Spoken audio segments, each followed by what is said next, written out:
According to statistics provided by NamUs, around 600,000 people are declared missing in the USA every year. Although this is a daunting number, it's important to note that over 80% of missing adults and around 90% of missing children are found within 48 hours. It's much rarer for those individuals to stay away from home for years or even decades, but it does happen all the same. Join us for today's episode as we examine 3 cases of people who disappeared, then reappeared years later.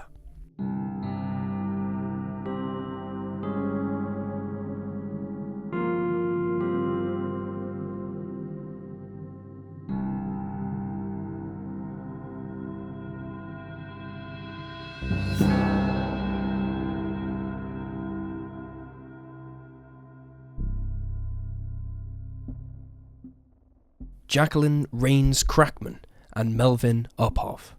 18-year-old Jacquelyn Jackie Rains-Kracman was last seen by her family when she was at her parents' home in Columbus, Ohio on September 24, 1965. That day, she left her 2 children in the care of her parents because she was going to attend a wedding in Glenwood, Iowa with her roommate. But Jackie never returned to collect her children. Before long, her parents discovered that Jackie's roommate had returned from Iowa, but when they spoke with her, she revealed that she had dropped her friend off somewhere, but would not say where. When authorities finally began looking into the disappearance years later, they uncovered that the only couple who had gotten married in Glenwood that weekend did not know Jackie or her roommate, and, after speaking with the roommate, determined that the 18-year-old had likely left of her own volition. At the time of her disappearance, Jackie was going through a divorce. She'd gotten married at 16 and given birth to her first child shortly afterwards, but the couple separated earlier in 1965 before her husband filed for divorce in September. Her sister told authorities that Jackie had packed 2 suitcases for the trip, which she found odd since it was meant to be a weekend stay, no longer than a few days. Reportedly, her car was later found outside of her home, but her suitcases were gone. Meanwhile, 31-year-old Melvin Uphoff vanished from Rising City, Nebraska, after spending the day with his wife and 4 children and having dinner with his parents. He told his wife, as she got the children ready for bed on the night of October 24, 1965, exactly 1 month after Jackie disappeared, that he was going out to get beer. However, he never came home again. Back in 1965, rumours within their local communities said that the pair had left together after having an affair. Melvin disappeared with his coin collection and his car, a 1954 Oldsmobile. His vehicle was never recovered, and he was ultimately declared dead in the 1970s. For years, the families of both Jackie and Melvin were left in the dark with no answers as to what had happened to their loved ones. According to the Charlie Project, Jackie was not reported missing until the 1990s, although her sister noted that the police in 1965 were not interested in the case, stating, "I really don't think there was an investigation. If there was, it didn't amount to much." A documentary released in 2008 showed that nobody had interviewed Jackie's roommate or estranged husband following her disappearance. Jackie's sister later added that a woman resembling her missing sibling attended their mother's funeral and once showed up at her workplace, but left both scenes before she could be questioned. For decades, nobody knew what had happened to the pair, but finally, in May of 2009, the truth came to light when authorities tracked the 2 down and spoke with them on the phone. Melvin and Jackie had left their families behind to start a new life together. Nebraska State Patrol spokeswoman Deb Collins noted that the pair committed no crimes and left of their own free will. She declined to state where they were now living, as the pair had asked for their privacy. It's unclear at this time if they reached out to the 6 children they left behind. After 44 years, their cases were finally solved. Tanya Kach-McCrum. Born October 14, 1981, Tanya Kach-McCrum made national headlines when she suddenly disappeared in the mid-1990s. a student at Cornell Middle School in McKeesport, Pennsylvania, 14-year-old Tanya was befriended and groomed by the school's security guard, Thomas Hose, a man 24 years her senior. It all began when Hose caught Tanya skipping class, but promised not to turn her in. Grateful for his understanding, Tanya took a shine to the older man. Over the next few months, Hose began pulling Tanya out of class to talk and started plying her with gifts, ranging from sweets and flowers to money for cigarettes. Tanya would later reflect that she was particularly vulnerable in 1996. Her home life was turbulent as she was suffering through her parents' ugly divorce, and she had started skipping class because she was mercilessly bullied. When she told Hose of her troubles, he began convincing her that she should leave home and move in with him. After he kissed her in the stairwell, she began to believe that she was in love with the 38-year-old. Tanya turned up at Hose's house in McKeesport, just a few miles from her own home, on February 10th, 1996, relieved to have a fresh start.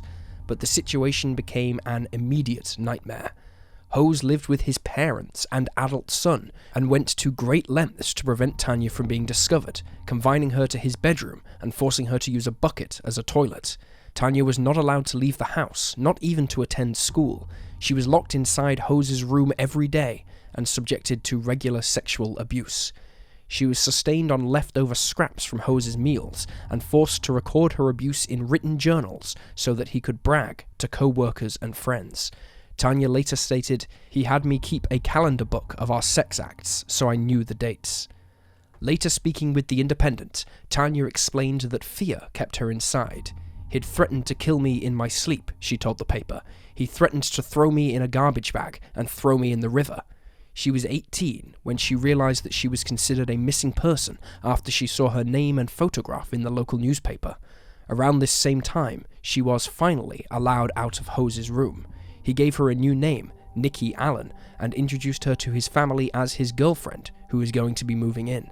Soon, Tanya was even allowed to leave the house, with Tanya noting, "He trusted me to go out because he knew I was brainwashed." She would visit the church or the neighborhood deli the most, but she still had a strict curfew and had to clock watch while she was away from the house. Her first time back out in the real world had been daunting, she remembered, stating, "He had given me those specific instructions and everything, and I was following the instructions, doing what I had to do, but I was like a deer in the headlights out there." Being out with the rest of society made Tanya realize that her relationship with Hose was not normal. Unbeknownst to him, she soon took up a job working a few hours a day at her local deli, JJ's Deli Mart, which was run by Joe Sparico. She developed friendships with Joe and her co-workers, and soon realized, "I saw how a family should be, and I said, that's what I want."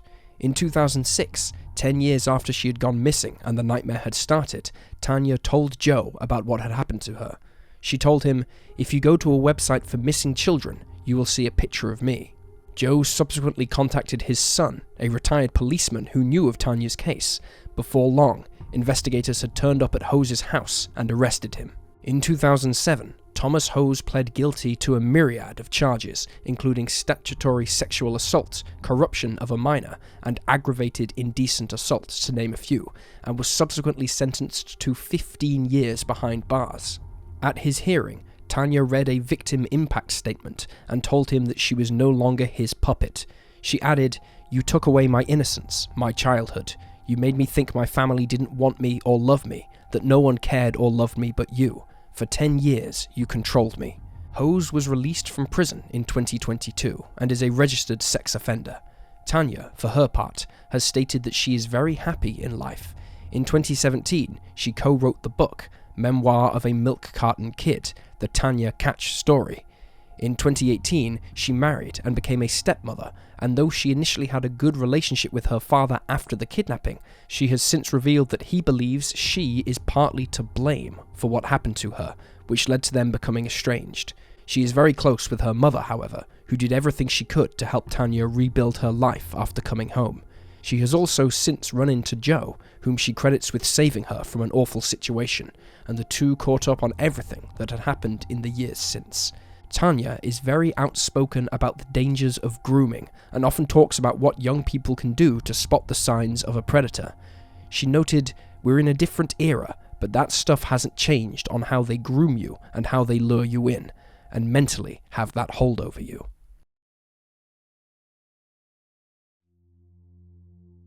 Paul Fronczak. Paul Joseph Fronczak was born on April 26, 1964, at Michael Reese Hospital in Chicago, Illinois, to Chester and Dora Fronczak. However, the joy his parents felt at his birth was soon snuffed out when Paul vanished from the hospital. According to Dora, a nurse entered the room and told her that the doctor wanted to examine the baby. Dora handed her son over, and he was never returned. By all accounts, the woman who'd taken Paul was dressed as a nurse, but not a member of staff. She subsequently fled the hospital and was never seen again. The following search for Paul Fronczak was the largest manhunt that the city of Chicago had ever seen, and involved 175,000 postal workers, 200 police officers, and the FBI.